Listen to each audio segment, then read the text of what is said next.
What is up, ball bags? JJ back here from Run Pure Bets with another free pick for it. This time it's going to be a Major League Baseball for Tuesday, May the 18th. Game is going to be played between the Cincinnati Reds and San Francisco Giants. Going for the Reds is Luis Castillo, and for the Giants is Anthony Desclafani. Current betting spread is Reds minus 125. Total 8.5. Okay, it is time to panic again, folks. A few losses from this weekend are cause for concern. I dropped the MLB solo play on Friday over 10.5 runs. Jays Phillies moved the solo vids to 9-4 plus 4.5 units, I believe, or so. I then dropped the best bet from each live show Saturday and Sunday. So, go ahead and slam that panic button. My heart is racing just doing this video right now. But I mean, look, all things considered, I've had a good about 6.5 weeks or so of tennis and baseball. So I could have 4 or 5 days of call it, a little bit of a bad streak for me. But seriously, the losses are never something I've run from since doing these vids in 2018 on here. And I like to use these brief coolers as learning exercises for everyone watching. It's cool when we're winning, right? And it's cool when anybody wins, but losing is like the constant elephant in the room in this industry, and no one really talks about it ever. Everyone wins all the time betting sports, right? LOL. So what do you do, right? When you're losing a few days in a row, or sometimes that even stretches a week, maybe it might even span 10 days. What do you do? Well, if you're me, who often only bets a maximum of about 3 to 5 bets per day, for me, quality over quantity. And when I'm not running good, it's sometimes even only one game a day, and I'll split that bet in half. You just kind of got to let the cooler pass you by. I've had some picks that I really felt, I should have got home recently over this last 4 or 5 days. And I'm not just talking about the 3 plays I've given out here on Run Pure on the YouTube. I'm talking Run Pure in general, and even all the, of course, the bets I make. Sometimes you can just do no right, though, in this space. The analogy I often like to give people is, if you flip a coin 1,000 times, it's about a 40% chance that you're going to get heads or tails 10 times in a row. So, even if you're a 50-50 better, on the lower side or whatever, still a strong chance of something like this happening. Here's what I don't understand about this industry, though. If you're betting your hard-earned money on games and giving out plays for people to follow, let's say you're hypothetically going through a rough patch and you're a volume guy, right, or gal. You give out 5-6 plays a day and you flirt with different unit sizes, 2, 3, 5, 10. You have a week where you're down like 40 units because of this. I mean, how on earth are you like firing the next day with 15 units of risk? I mean, I'm not talking like, even if you had a massive bankroll, like if you're just not running well, how do you even feel confidently betting that much? That's why I don't understand like risk, all that risk. I mean, look, the one thing you get with me and the folks that Run Pure is we bet our money on these plays. We when we lose with you. I've shown you screenshots. I'm not a screenshot guy. I don't often like to post screenshots winning or losing, but I post the screenshots often or occasionally where I show that I've lost or won, just to prove to you guys, that I bet with you, especially on these plays, and then I take severe steps backwards and really lower my volume when things aren't going well. I feel like anybody has to. Back to the elephant in the room. This industry can be a quite mental tax. You put in work for a few days that isn't fruitful, and you'll have the demons in you, starting to come out. Those who've been there before know how to handle the swings and are built for it. But, I don't think that's everybody. And I always tell folks during coolers, especially rough ones, bet less. Take a day or two off, or even a few days off. Lower your bet size. Allow some time to heal the cooler, or allow time to fix it. Also, a nice mental break away from sports doesn't hurt anyone. I took my first day off today betting in over a month and a half and felt great. I jerked off 7 times. Went to Home Depot, walked the lavender farm with the misses, just all the alpha type shit. You guys know what I mean.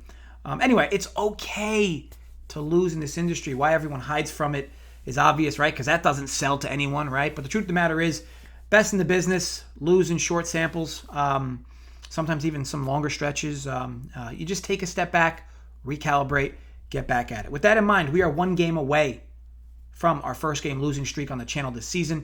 For those that don't know, a 4-game losing streak for me brings out the clown gear. I've only had to do this once since 2018, believe it or not. So let's see if we break it here so we don't have to bring out the clown gear. But yes, if you've been martingaling these videos since 2018 with 4 losses as your cap, you have been hella profitable. Anywho, it's my little lecture of the day. I hope you found it helpful. If not, go fist yourself. Onto the player. So the bet I really like in this one, first 5, under 4.5 minus 115. Got this bet MGM in New Jersey. Now, I know Luis Castillo has been horrendous. The Giants are kind of hitting right now as well. This Reds lineup is super dangerous, and they're back home after their Colorado series, piling up runs. Now, these 2 played tonight are currently playing. It's 5-0 in the 6th as I'm recording this video, so I guess anything can happen afterwards. But It doesn't matter much all to me regardless. For me, this is entirely a spot play under, and especially specifically for the first half. With these two on the mound, this total has no business being as high as 8.5. I'd argue 8 at worst, even potentially 7.5.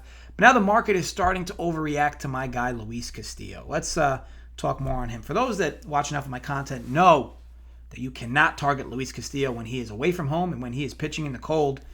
Well, look at what we have here. The warmest home game for Luis Castillo since his 7-inning no-earned start against the Pirates on April 7th. And, of course, he's home. Figures to be 75 degrees with wind blowing slightly in at Great American Ballpark in Cincy. And I expect Castillo to pitch well in this start. Also worth noting, Castillo's velocity is back on the rise. As weather gets warmer, Castillo's velocity magically increases as the season goes on. It's almost like as if in warm weather, Castillo's drinking the Space Jam juice. The Giants' bats have been a bit pure recently, but again, even in tonight's game, the Reds helped him out with some errors and to add some extra runs against Sonny Gray. Castillo is far better than his surface ERA, and with the weather getting warmer, I expect his numbers to start progressing to the mean, especially the more starts he gets at home.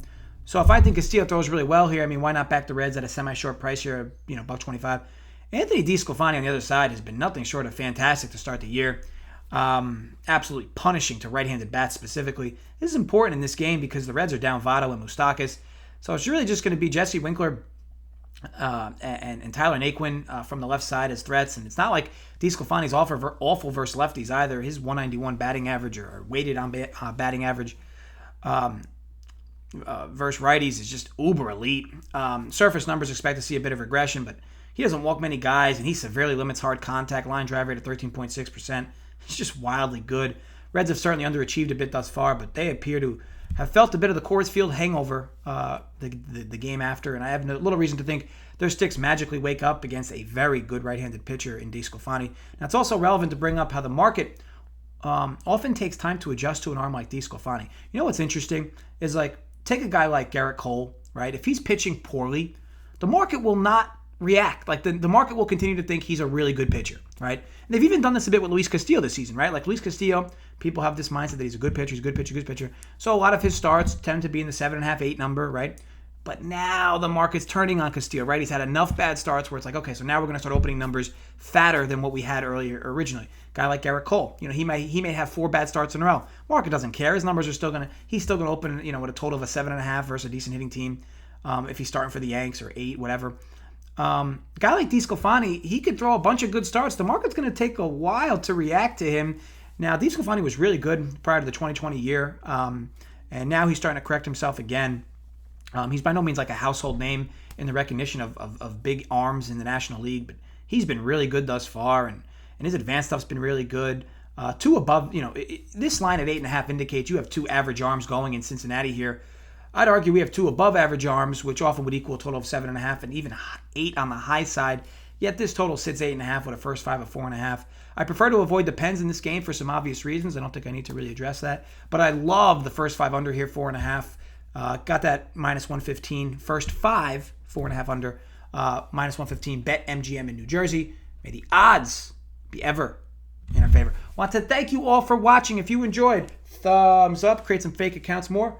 Thumbs up. If you did not enjoy, I'd wake up with your balls tied to a car battery. As always, drop comments below with your thoughts on the vid. Also, let me know who you're betting for tomorrow's slate. You guys know the comment section's warm water, so dive on in. I always get back to you guys also. We'll have content on the channel lined up all week, MLB and NBA. Spread Tyler and the DFS guys in NBA. Joey Work will have you covered for the next few days in baseball. And then I'll be back on Thursday night with another MLB pick. But until then, be sure to gamble responsibly. Stay safe, folks. Thanks again for watching.